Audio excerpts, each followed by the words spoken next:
Welcome to this 10-year anniversary and from ENTSO-E, a short video to bring you all in the European community who all like to have secured electricity supply.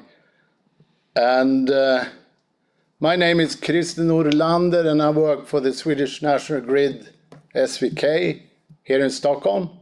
And we are having here the quarterly 2 meeting and find it very logic to make a kind of a success story of the EAS and the 10-year anniversary.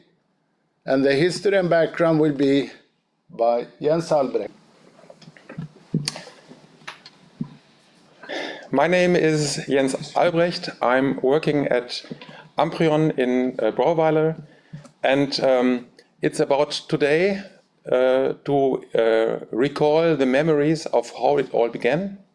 And it is about an event that happened in November 2006. And my memory begins with recalling where I was on that day. I was on visit tour in downtown of Cologne at the riverside and just on the day of the museums watching.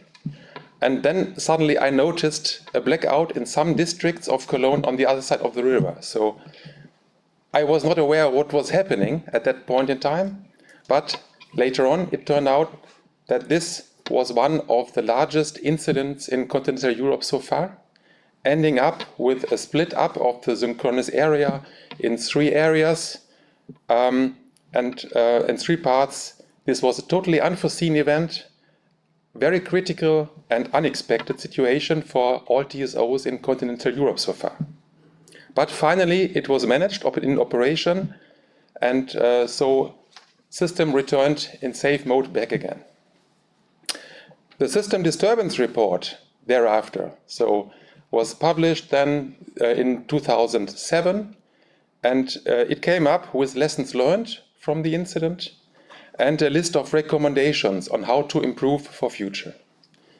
And recommendation number 4 was the recommendation to set up an information platform in real time to observe the actual state of the whole system in continental Europe, to be more reactive and more aware of the situation where the transmission system is in after an incident. And the main reason is to raise the awareness, to create common data views for all TSOs in the control centers, and to improve coordination. And this is how it all began.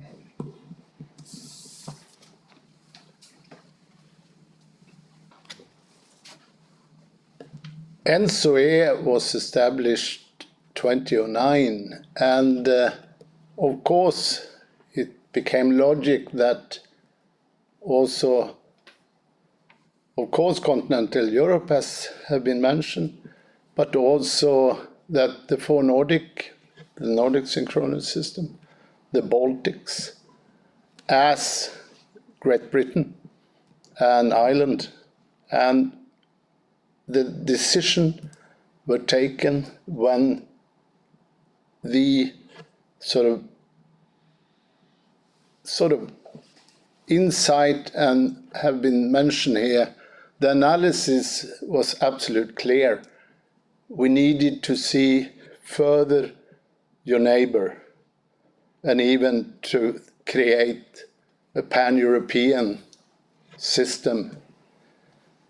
The technical specification and later on the commercial process was of course by very strong companies, TSOs in Europe, in a collaborational way. We wait from the very early stage and a mix of geographically and that have been a very strong, and when also the commercial process were ongoing, of course the interest from suppliers were very high. because the aim here was to create something never been done, a huge help to prevent major disturbances.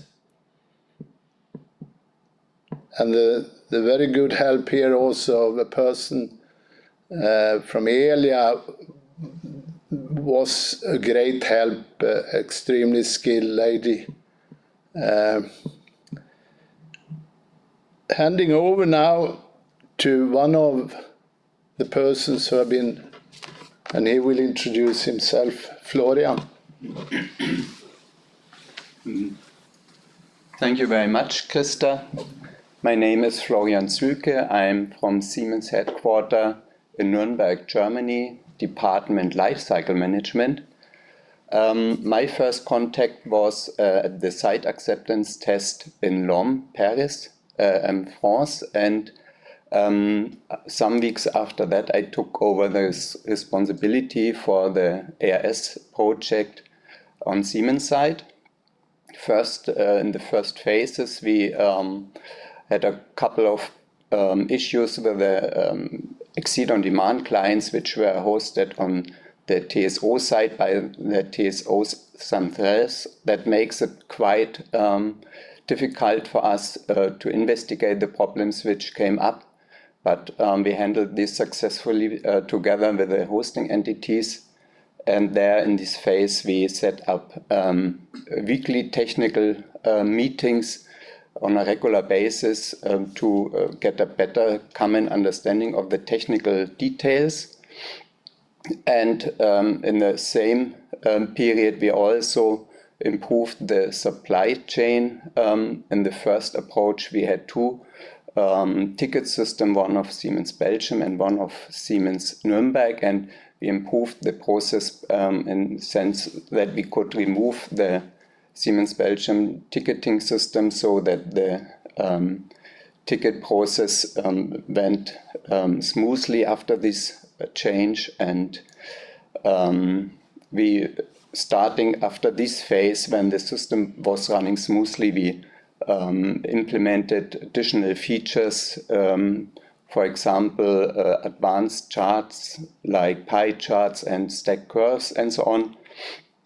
We set up additional features in the maps, restoration map, for example, and the way we worked on these topics together improved step by step to a common collaboration which ensures the good success. And the final project in this sense was the upgrade 2019, where we updated the power system, the third-party products, and the hardware as well. And together with all parties which were involved, the core team EAS, the hosting entities, and of course the experts on Siemens side, we were able to handle this project in time without open issues and with a smooth operation.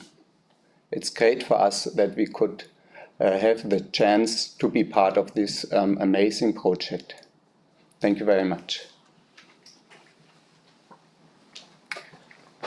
My name is Peter Wigert. I'm the Deputy CEO of Svenska kraftnät, the Swedish TSO. Being able to share information has always been a key success factor among the European TSOs. And from our archives, we have tickets and also letters dating back to the 1920s when our predecessors decided to go to Norway to find out more information and to cooperate with our fellow Norwegians at that stage. Being able to monitor and follow the status of the European power system is vital for security of supply. So having a joint source of information makes us better jointly to make good decisions and to coordinate measures when necessary. As for Svenska kraftnät being part of the European system, but also in the middle of the Nordic power system, our large number of interconnectors makes it extremely important to know what happens on the other side and further away from our electricity grid. So we're happy to celebrate the 10-year anniversary and looking forward to future years of cooperation. My name is Radim Chrapek. I'm from CEPS and, let's say, current convener of the core team EAS for more than 3 years. As far as the EAS, I am really convinced that EAS is the system which, let's say, played key role in the last 10 years of the system operation and, let's say, supported the, let's say, operators and dispatcher in their decision-making process. But as the system is changing continuously, the system, the EAS should, let's say, develop in the proper way. Currently, our team is working on several key activities. Just remind you, first is the first phase of advanced data integration. The phase 2 should follow next year. We are, let's say, preparing the technical specification for integration of the data from balancing platforms, and we have already started the project for which aim is to let's say, investigate new IT technologies which we could in future replace the existing EAS. I am really sure that EAS will play the key role in the of the system operation in future, and I wish to all EAS team all the best in their effort to develop EAS in the proper way. Hello, I am Ricardo Ferreira from ENTSO-E. ENTSO-E, as owner of European awareness system, has a key role. Our role is to make sure the system is available 24/7 to all TSO users. So for this, we are supported by hosting entities, RT, Amprion, by our software vendor, Siemens, there. So this is a key aspect of ENTSO-E role, ensure service operation and reliability of the system. Also, there has been a strong focus recently as well on IT security. So for this reason, we define for EAS a dedicated security plan, appointed an application security center, so RT and PSC, to support the monitoring of the security of the system and making sure that we can have a safe operation on EAS. Then last point in terms of, let's say, ensuring good quality service operation on EAS, we recently moved as well the communication on EAS to the new ENTSO-E physical communication network to upgrade, let's say, the access and availability of the system to the TSOs. Hello, my name is Stijn Vanden Eynde and I'm the contract and commercial manager from Siemens side.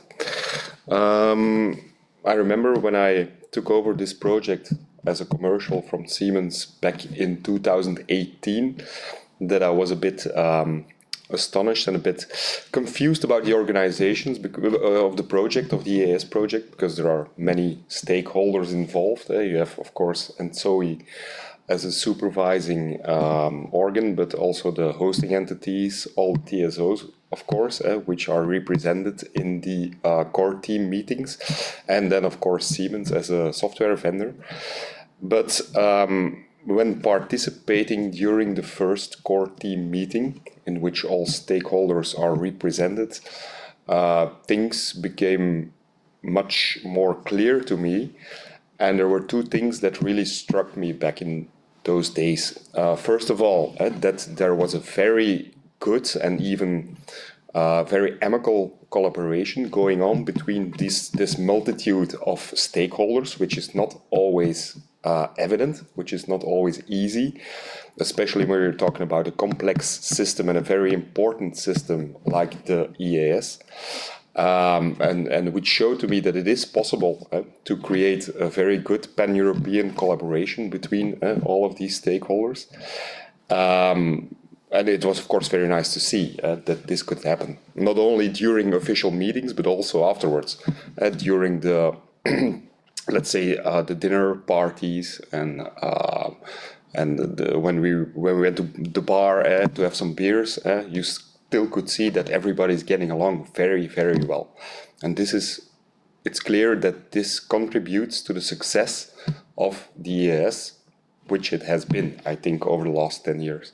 The second thing that struck me is the availability and the readiness of the users, the key users, which are the TSOs in this case, to make, let's say, a good system, an even better system, a system that is very much, let's say, tailor-made to fit all the needs and requirements of the TSOs in order to provide Europe with a very secure and a very available electrical transmission grid. Of course, as Siemens, we are very proud to contribute to this system or to this project, and to provide the TSOs and ENTSO-E with a stable platform, the Spectrum Power 4 system for the EAS, for the awareness system. And we hope to continue this successful collaboration in the next couple of years as well. Thank you.